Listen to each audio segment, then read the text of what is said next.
উত্তর ত্রিপুরা জেলার ধর্মনগর শহরে একের পর এক চুরির ঘটনায় সাধারণ মানুষের মধ্যে উদ্বেগ ও ক্ষোভ বাড়ছে।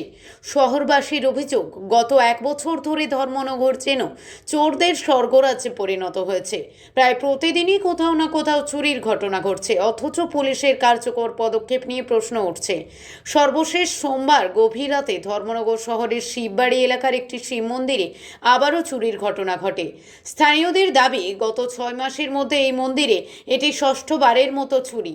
প্রতিবারই চোরেরা মন্দিরের মূল্যবান সামগ্রী লক্ষ্য করে হামলা চালাচ্ছে।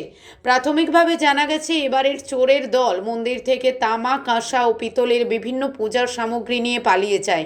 চুরি হওয়া সামগ্রীর আনুমানিক মূল্য প্রায় 1,20,000 টাকা বলে জানিয়েছেন মন্দির কর্তৃপক্ষ। ঘন ঘন একই মন্দিরে চুরির ঘটনায় এলাকাবাসীর মধ্যে নিরাপত্তাহীনতার অনুভূতি আরও বেড়েছে। তাদের দাবি, দ্রুত দোষীদের গ্রেপ্তার করে কঠোর শাস্তির ব্যবস্থা করতে হবে এবং শহরে পুলিশের টহল ও নজরদারি বাড়াতে হবে, যাতে ভবিষ্যতে এ ধরনের ঘটনার পুনরাবৃত্তি না ঘটে। ধর্মনগর প্রতিনিধি রিপোর্ট, প্রতিদিন ত্রিপুরা।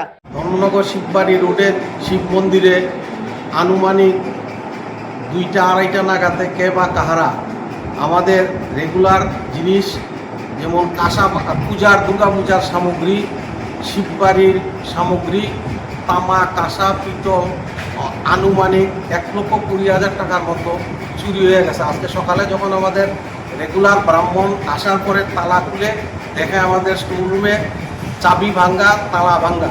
তো আমরা বিনীত নিবেদন, কিছুক্ষণ আগে আমাদের ধর্মনগর থানায় আমরা এন্ট্রি দিয়েছিলাম। কিছুক্ষণ পূর্বে আমাদের এসপি সাহেবও রেগুলার আসেদিকে নমস্কার দিতেন, ওনার নলেজে নেওয়া হয়েছে।